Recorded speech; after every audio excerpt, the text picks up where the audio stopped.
Hello, welcome to the Dance in Business conversation. My name is Leanne Mallory. I'm the founder and CEO of Leading in Motion, and we're going to be doing an interview today with Wren LaFeet. Just to give you a bit of context on the larger project, this project, currently the working title of our project is called the Corporate Dance Maven, and our intention here is really to support those who are dancers and teachers of dance to break into the corporate market and to do the difficult and rewarding work of teaching dance in the business context. So like I said, today we have Wren LaFeet here on the line with us, and he has been teaching dance since 2008 and developing his corporate work platform since about 2013.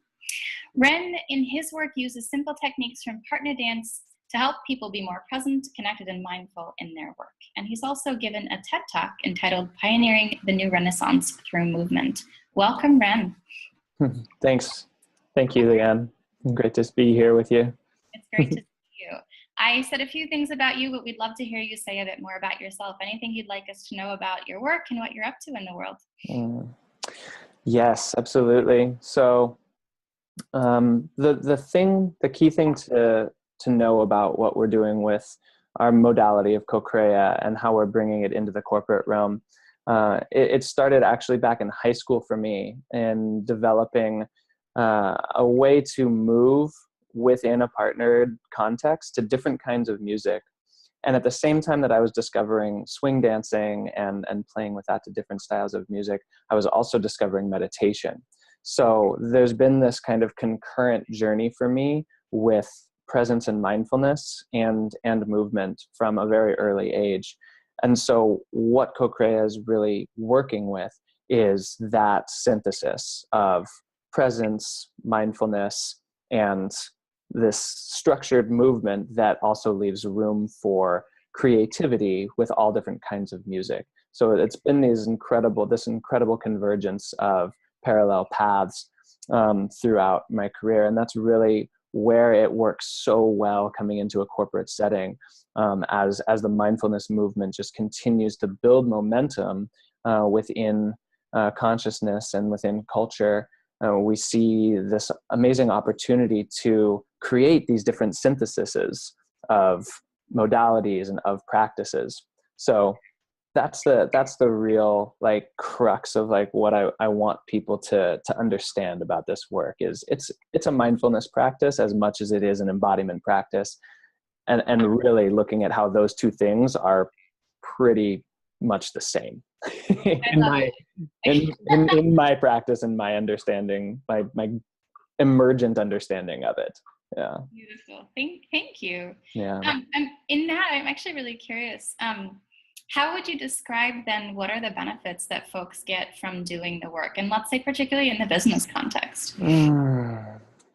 So this is a place where the organization that my partner and I are working with now and have been working with since December, Awake at Work, they really have all of the stats and all of the context for the benefits really well illuminated on the new website that just launched a couple weeks ago. Nice. But we're seeing really spectacular increases in people's ability to focus on the task at hand, people's ability to relax at work, people's ability to find flow in their workspace and increased creativity. People are experiencing incredible shrinkages in the amount of time it takes them to actually complete projects.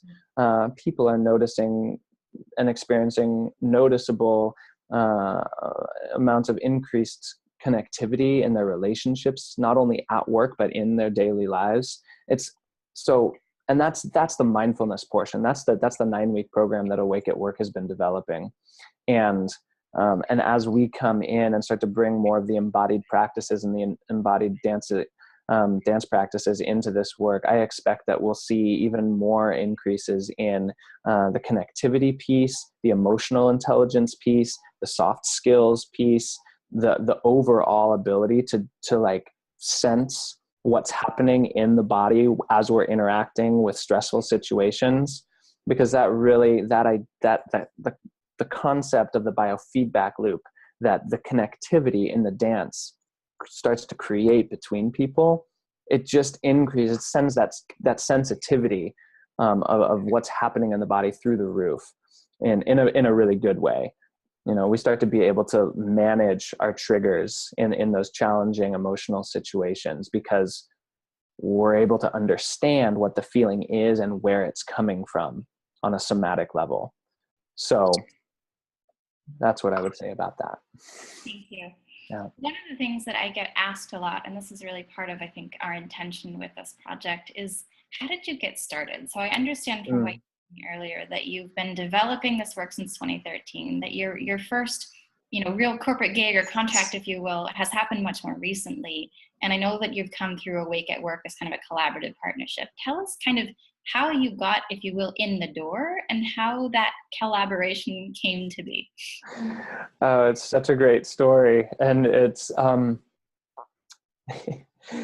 in a totally non-traditional word, magic is the word that I would use.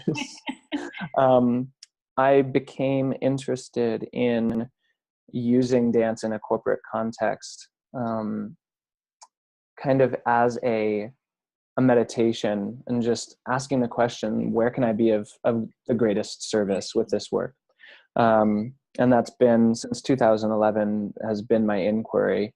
The TED Talk was a huge push into that contemplation of, oh, people are interested in this. This isn't just me and my artistic, creative persona wanting to put this out into the world.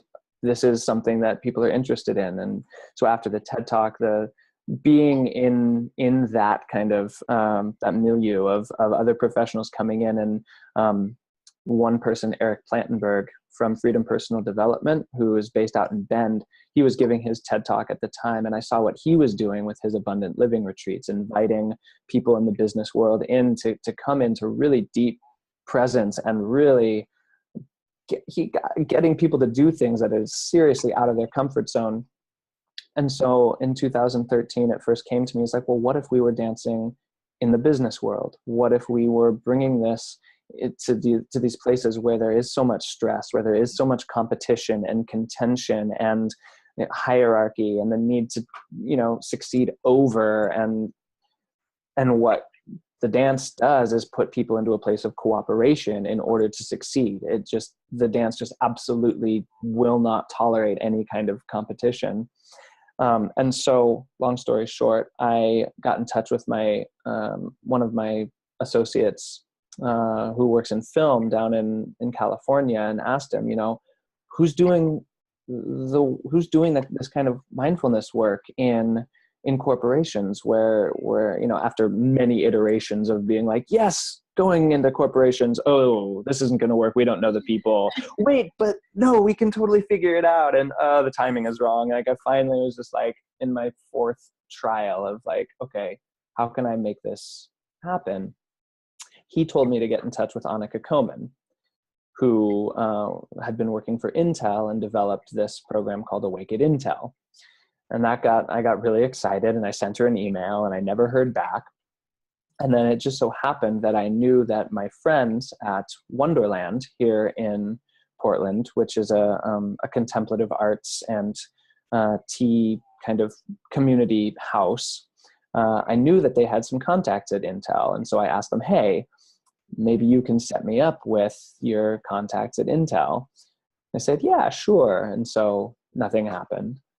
And then many months later, I kind of poked them again, like, hey, what about those people you know? And they're like, oh, yeah, right. And then about 2 weeks later, I got an email from Annika Komen saying, hey, do you want to come and teach dance at our team retreats? And I said, yes. And that was kind of it. We joined the team after that.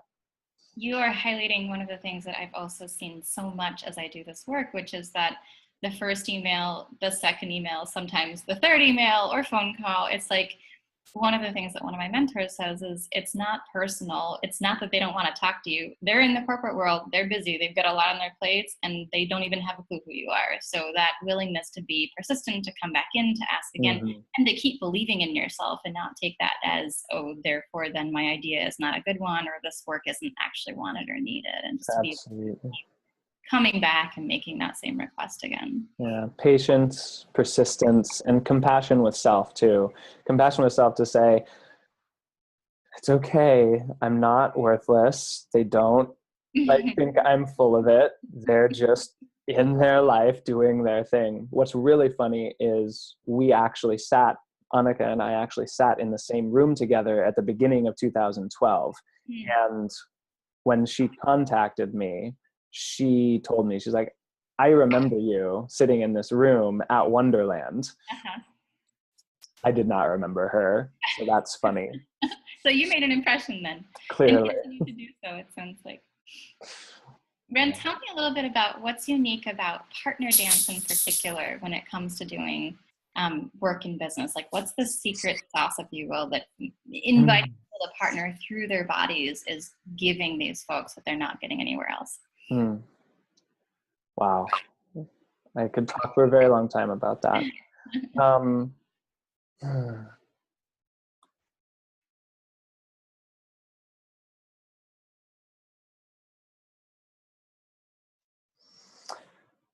I think that the thing that most comes to mind is the presence, the immediacy that is required of both people to be with whatever is happening in the moment.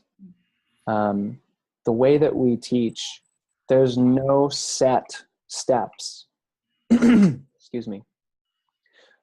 In most traditional partner dances like waltz or swing or salsa, you have a basic step that's happening in time with the music, which is a set traditional music for that dance.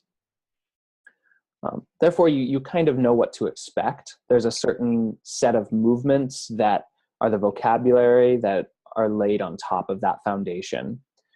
The way that we teach, we use a very simple, basic step, which we're borrowing from blues dancing, largely, what is the modern vernacular blues dancing. I need to be really conscious of culturally appropriative language. It's a very big conversation in the dance world. So we're borrowing it from the blues vernacular dances. And it's a very simple step over which we can layer any kind of movement or expression that we want. Now, there's a lot of techniques that help us to keep ourselves safe, keep our bodies safe.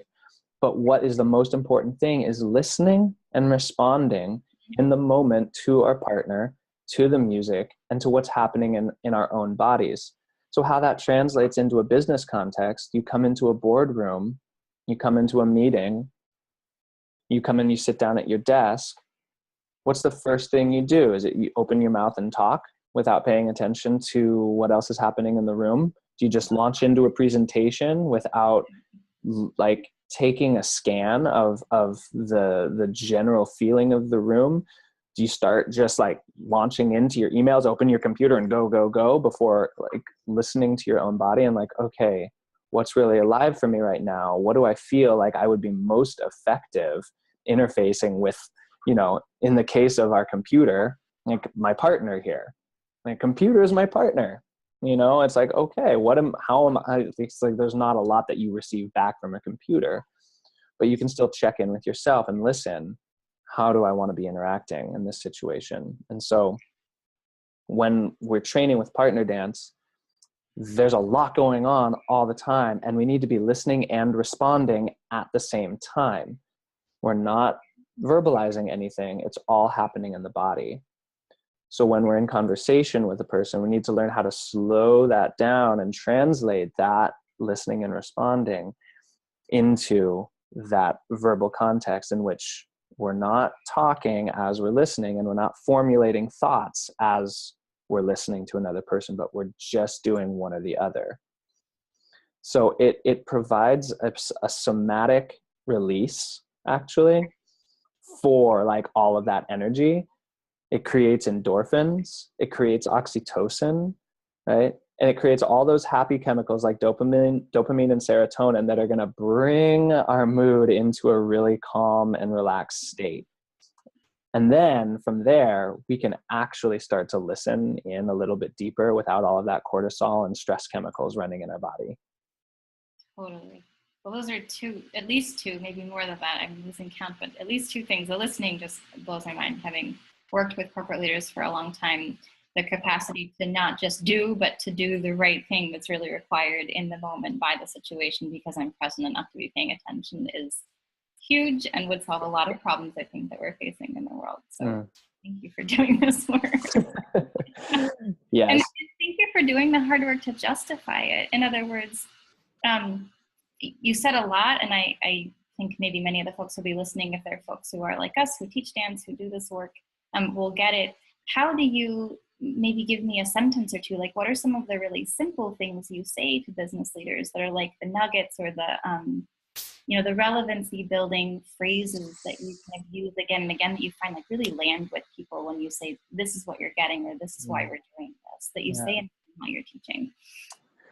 I think really citing the neurobiology that's happening is one of the key pieces with Awake at Work, and that we kind of really met up on with them through the work of developing Co-Crea, is when we put ourselves into a state of relaxation through meditation, there's an autonomic response that happens in other people in which those mirror neurons, which is an absolutely amazing discovery. Thank you, science, for that.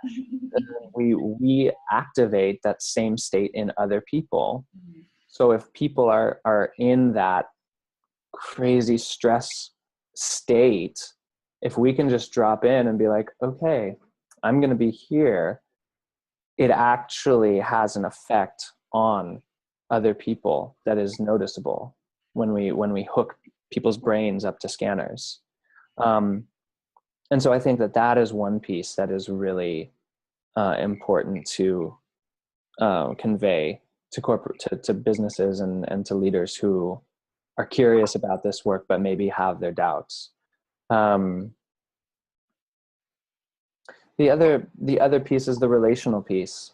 That I think is so important right now. We're seeing a huge shift in corporate cultures as millennials are coming into the workforce. It's been estimated that by the year 2026 or something really soon, about 70% of the workforce is going to be millennials. And our generation is really, really all about personal development, all about learning, all about growth.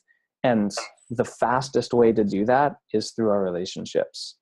It's been seen again and again and again that when we really work on ourselves and work on our relationships, then both of those things increase exponentially, and we're able to actually be more effective at work. When we're not fighting and in stress response all the time in the work environment, more gets done. Totally. It's a pretty simple equation. So those are the two things that I would say: the relational intelligence and the mirror neuron, the neurobiology of change, how those relate. You also touched on something which I get a lot of questions about as well, which is kind of like the business case for this work. So if you think about, and I know that you're kind of on the beginning edge of how often, let's say, you're selling it or you're going into a new company and you're making a case for this, but you mentioned millennials and relationships. I can imagine that's an interesting business case. What do you see? What already have you seen, or what do you imagine you're going to see as you start to go to new companies and say, hey, I think you should be bringing dance into the workplace? What are some of the aspects of the business case, or how do you imagine yourself really selling the work? That's a really good question. And that is definitely a development edge for me. That's a growth edge for me. As someone who's really steeped in the arts, business always confuses me a little bit. And you're not the only one of us who are thinking that. Yeah. And because it's constantly shifting and it's constantly changing, like, as I said, right now, like, the whole business world is having to kind of readjust. And there's this interesting transition happening right now that is hard to predict, and it's hard to say like what worked last week or last month, you know, is going to work any time down the road. And so I'm in a very interesting learning curve in which I'm learning what has worked in a way at the same time as I'm developing new business practices. There was a great talk at Design for Dance last year by John Michael Shart, who talked about emergent leadership and emergent, just like the quality of emergence in business, in organizations. And I think that as somatics starts to gain much more of a foothold and much more visibility, viability, and validity within the greater context of just our humanity, then business will start to check that out and come on board. And really they already are. I mean, Awake at Work is not the only business that's bringing mindfulness into the workplace. I think we are the only business that's really focusing on genius. And I think that right there is like, as we're talking about mindfulness, as we're talking about bringing dance into the workplace, there's this amazing quality of creating or inviting out our inherent genius. And it's not to say like our genius, like, oh, that person is a genius, right? Oh, Mozart, he's a genius. No, everyone has genius. Everyone has a latent genius inside of them that has yet to be discovered, or maybe is just starting to peek through the surface. And it's that, drawing on that and calling forth that from each individual employee in an organization and placing them in a position to actually enact that genius and bring it forth, that's going to enable business to succeed at a higher level, and, you know, higher level, whatever that means to you. But it seems to me that that's really kind of the next phase, is not just treating employees as workers in a big machine that is like, oh, this is the task, this is the position, this is what you need to do. Oh, you're qualified for that, go do it. But rather looking at the person's qualifications and being like, oh, how would you actually best serve this organization? Okay, cool. Well, we have this position that needs being filled, but you're pretty like specialized, and actually we could create a whole new position for you in which maybe we could eliminate some other ones, and those people would discover their genius and like come up over here. And so, you know, it's I think it's really like it's opening the field up for a lot of reorganization and reimagining what business structure can look like. So you're disrupting things. Did I say that? I didn't say that. I said that. I think there is a place for disruptive technology. I mean, we've definitely seen how that kind of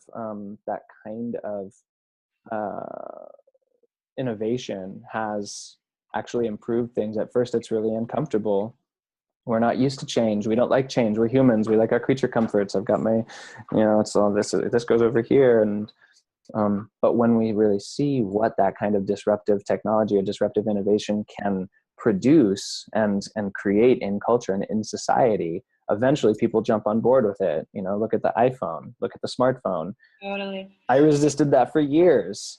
And then finally I was like, oh, wait a minute, I could do my emails on the bus. I didn't have a car at the time. I'm going to get a smartphone.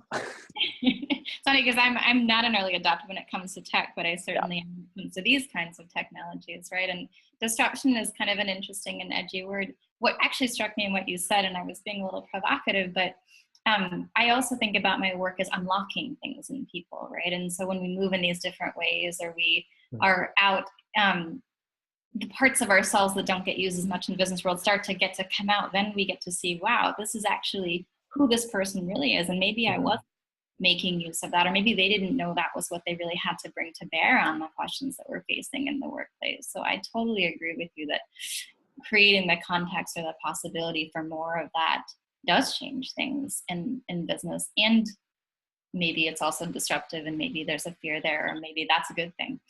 Well, one of my favorite quotes that I've virtually lived my life by for the last 3 or 4 years comes from Tony Robbins, which is, your enjoyment of life is directly proportional to the amount of uncertainty that you can comfortably handle. Love it. Love it, right? And it's like, okay, now how do we translate that into a business philosophy? We teach improvisational dance and give people a chance to feel what it's like to have to do that in the moment. You took the words out of my mouth.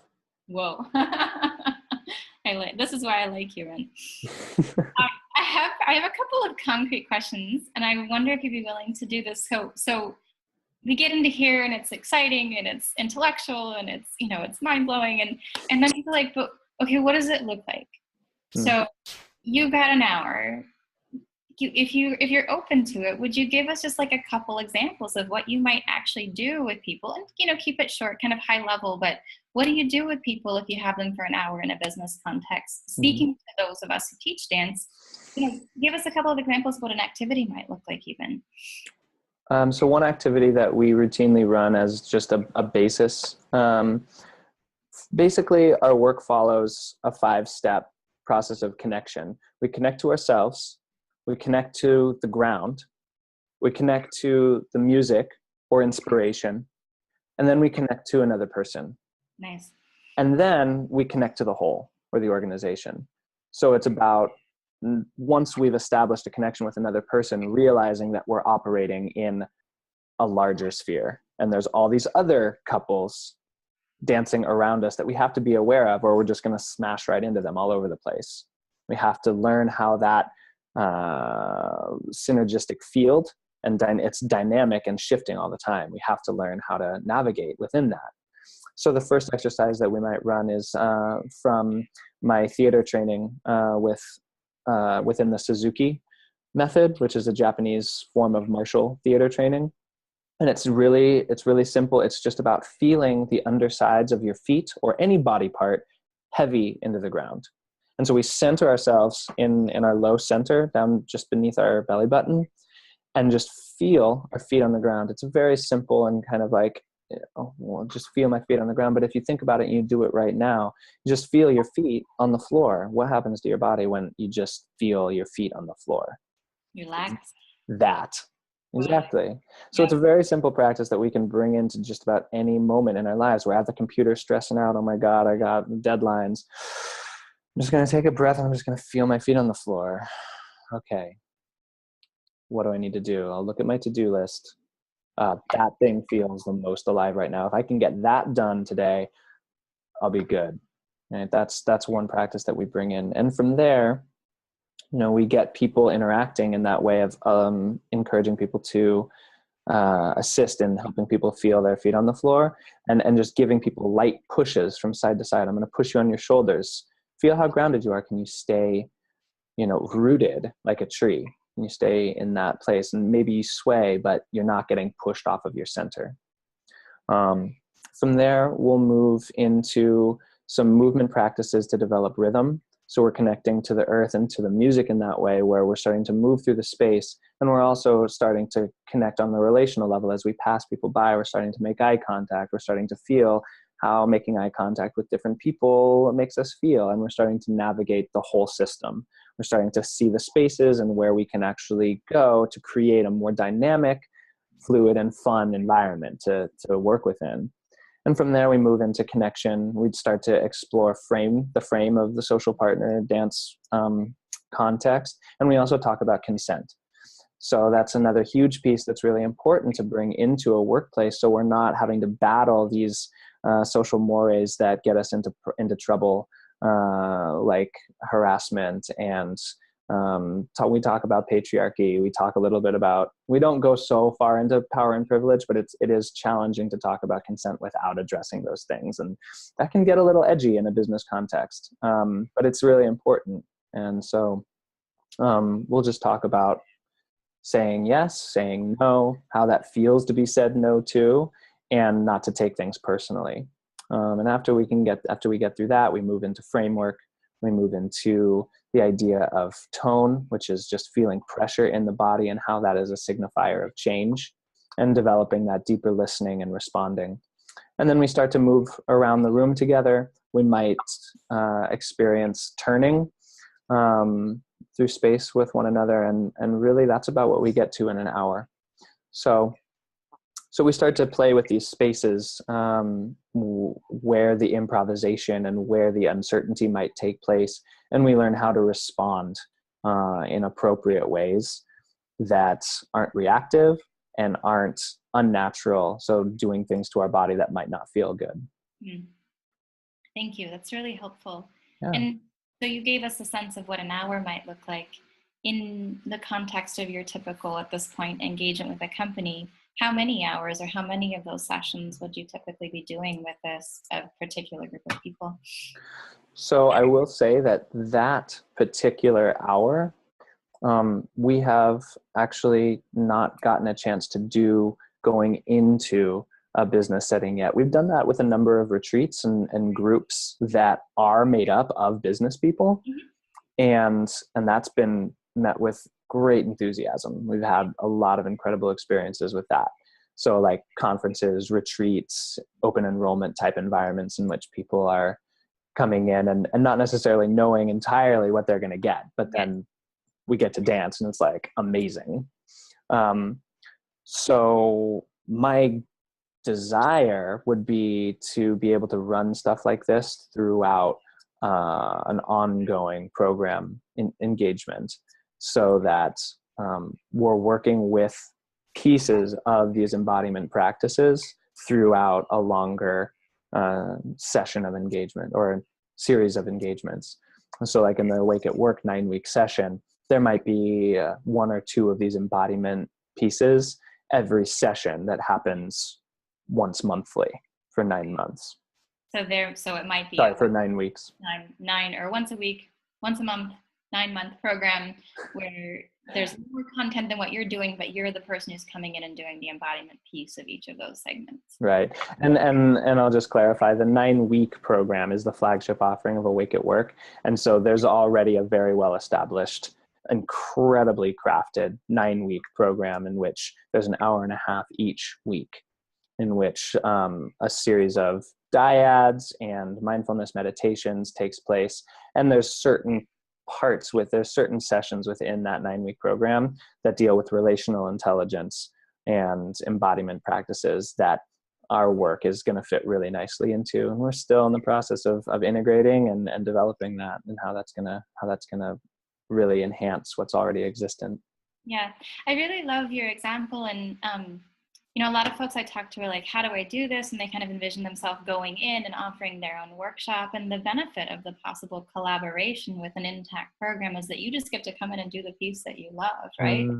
It complements and deepens what they're already up to. So I really appreciate having a beautiful example of, I'm not just trying to go in and do this or sell this myself, but rather I'm becoming part of a larger leadership development or mindfulness program that can really benefit from the embodiment pieces that I'm bringing. I think it's a really nice way for us to enter the business context.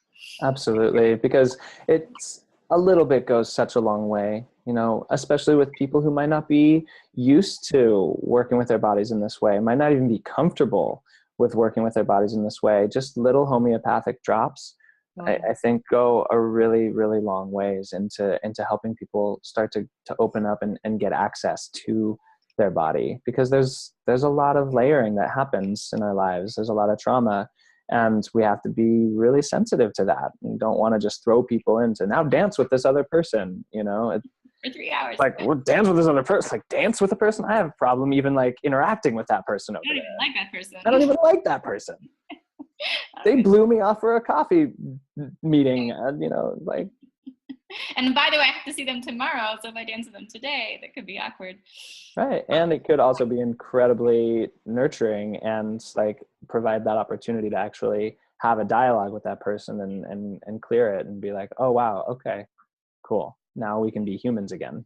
Totally. One of the things I often find myself saying about the benefits of doing embodied or somatic work in this context is that rather than get information about what we should do and then have to go after the training and figure out how to do it. We actually have the breakthrough real time. Like if you have a better connection with the person because you've danced together, it continues to exist. Like you've made it through the wall, but if you just told to have a better connection with that person, you'd have to go figure out how to do later on. Yeah. Yeah. Yes, absolutely. And it just, I mean, and once again, just bringing the presence into the space of, it's important to engender trust within this work. It's just so important. That's the other piece that comes through is being able to actually trust people.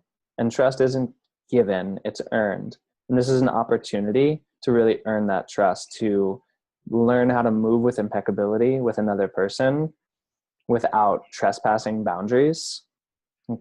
That's huge. That's huge, to be able to work in an environment in which we're not in competition with one another and always looking for the angle, but instead, oh, right, we're collaborators. Like we just danced together, and it really does do something to the neurobiology that is quite incredible. I think it's just coming into a new conception of how we're actually valuing people. And that's a whole new paradigm of within business that I think. Totally. And if I speak to that, I think the folks who are in the corporate world have to make those choices within themselves about themselves as well. So do I value this part of who I am more than that part of who I am? And the artist part, or the part that's more emotional versus the part that gets things done. And, I see so many people making internal compartmentalization choices about where the value is placed. And as we see business culture changing and that getting opened up in different ways, and more value being placed on the human side of things and all of this, it's like we can be more whole, I think, in the context of that as individuals and perhaps as a society as well. Oh, we're getting into a whole big old can of worms.